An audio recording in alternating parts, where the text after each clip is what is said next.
সবার ওএমআর, সবার সার্টিফিকেট সমস্ত কিছু নিয়ে এখন রাস্তায় দাঁড়াতে হবে। দিদি আমাকে বলুন সেটাই দাঁড়াবো। আমি বলতে চাইছি, আমি এমফিল ক্যান্ডিডেট একজন, সুব্রত ক্ষেত্রে আমার নাম। আমি বলছি প্যানেল সাজাতে পারে, যারা চোর বেরিয়ে যাবে। আমার নাম 30-এ ছিল, আমার 1-এ এলো কি 5-এ এলো, সেটা করতে পারে।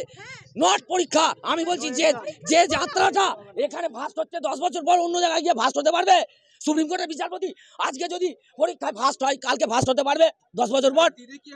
আমরা কোনো বাহানা মানবো না। ভেতরে যে ঢুকেছে ঢুকুক, আইনটা তো সমান হবে। আইনটা চোরদের জন্য আমরা মানতে রাজি নয়, কারণ আমরা চিরজীবন তপস্যা করেছি, তপস্যা করে পড়াশোনা করেছি। আমি সাবজেক্ট স্কলার, এমফিল করা ক্যান্ডিডেট। তার জন্য দাঁড়িয়ে সব, তার দায় মুখ্যমন্ত্রী প্লাস এই পরিকাঠামোর, তাদের সরকার কমিশন, এর দায় সম্পূর্ণ কমিশন প্লাস এই সরকারের দায়। আমাদের একটাই দাবি, আমাদের চাকরি ফিরে পাওয়া। সেটা যেভাবে সম্ভব সে সরকার ভাবুক, আমরা কেন ভাববো? আমরা যখন পরীক্ষা দিয়েছিলাম আমরা কি জানতাম যে এর মধ্যে দুর্নীতি হচ্ছে? আমরা আমাদের মধ্যে পড়াশোনা করেছি, খেটেছি, পরীক্ষা দিয়েছি। কে অযোগ্য ঢুকছে, কে টাকা দিয়ে চাকরি পাচ্ছে, সেটা কেন আমরা দেখতে যাব? আমরা যথেষ্ট মেধা সম্পন্ন ছাত্রছাত্রী যারা পরীক্ষা দিয়েছি।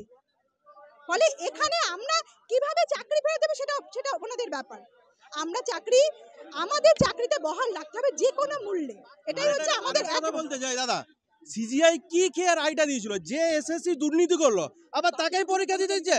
আর এসএসসি কে ব্যান করা হোক, তাকে বাজেয়াপ্ত করা হোক, তার কাছ থেকে ওমের নেওয়া হোক। পুলিশ সিবিআই কি করছে? এরা বাদরামি হচ্ছে আমাদের সাথে, ছেলে খেলা হচ্ছে।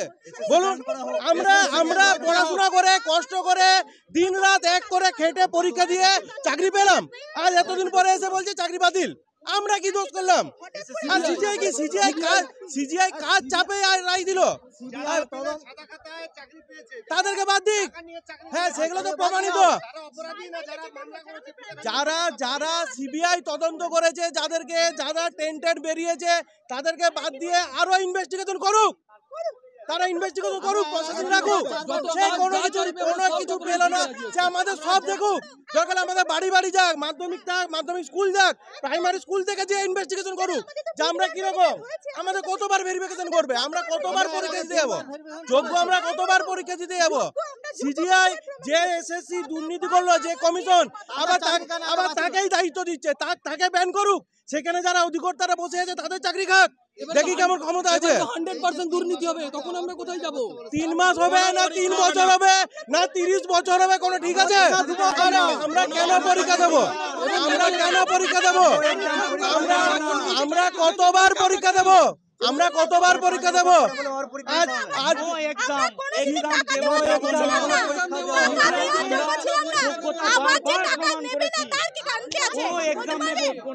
সুপ্রিম কোর্টে সিবিআই আবার পরীক্ষা দিয়ে আসুক। জজ যে আছে তিনি কি আবার পরীক্ষা দিতে পারবে এলএলবির? সুপ্রিম কোর্টের জজ আবার এলএলবির পরীক্ষা দিতে পারবে কি? হ্যাঁ, পরীক্ষায় পাস করতে পারবে? হ্যাঁ, মুখ্যমন্ত্রীর হাতে অবশ্যই আছে। উনি ওনার প্রোটোকল মেনটেন করেই উনি আইনিভাবেই আমাদের রিভিউ পিটিশনের অপশান আছে, কিউরিটের অপশান আছে, ওখানে মডিফিকেশন অপশান আছে। আমাদের এসএসসি অফিসটা হচ্ছে অটোনোমাস বডি।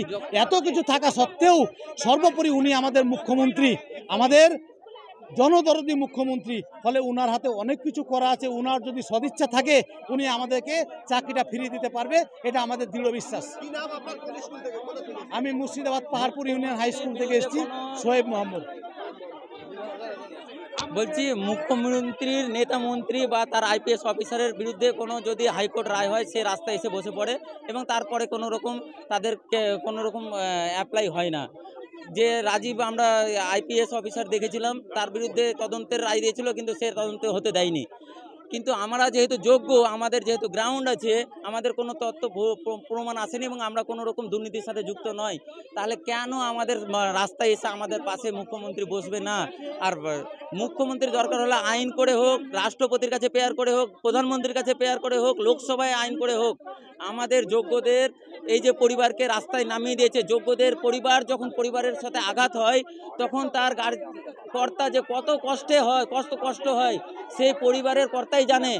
এবার তাদের পরিবারের ওপর যদি কোনো আঘাত হয় তাহলে তারা অনুভব করবে আমাদের কষ্টটা, যে একটা পরিবারের সদস্য হারিয়ে গেল চিন্তায় হার্ট অ্যাটাক করে।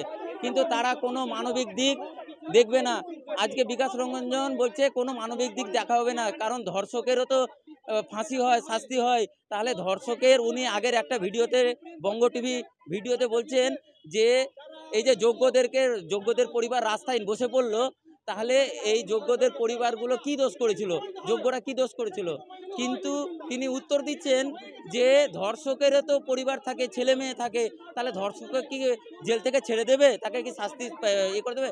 আমরা যোগ্য শিক্ষকরা ধর্ষক, আমাকে প্রমাণ হয়েছে আমাদের কোনো রকম দোষ করেছি, দুর্নীতি করেছি, তাহলে আমাদেরকে ধর্ষকের সাথে উনি তুলনা করছে। উনি বললেন মানবিক দিক এখানে ভাবা হয় না। তাহলে তার পরিবারের যদি কোনো জায়গায় আঘাত হয়, তাহলে তিনি যে কষ্টটা পাবেন, তখন তিনিই বলবেন যে মানবিক দিক, এদের মানবিকতা নেই, এরা অমানবিক। কিন্তু আমাদের বেলায় মানবিকতা নেই।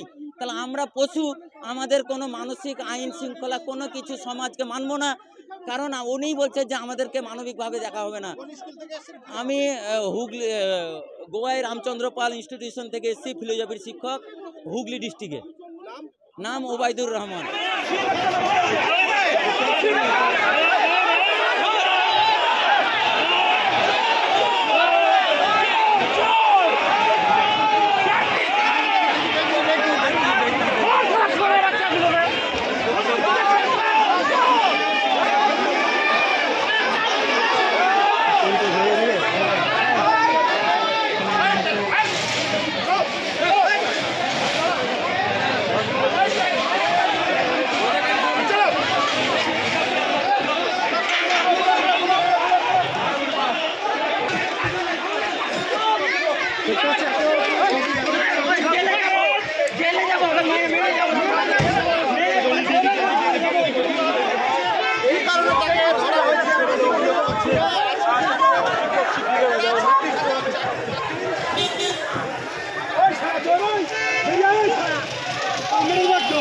কি করছিলেন দাদা?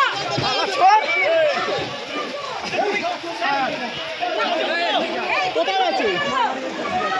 কি করছিলেন? কি করতে এসেছিলেন? আমার তারটা আটকে ছেড়ে যেত। আরে প্রথম থেকে দাও।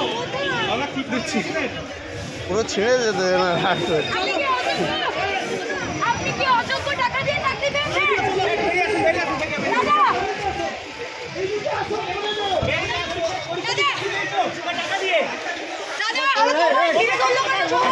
বলছে চুপ। জোরে বলো। তোমায় কি কাউকে টাকা দিতে হয়েছে? চুপ।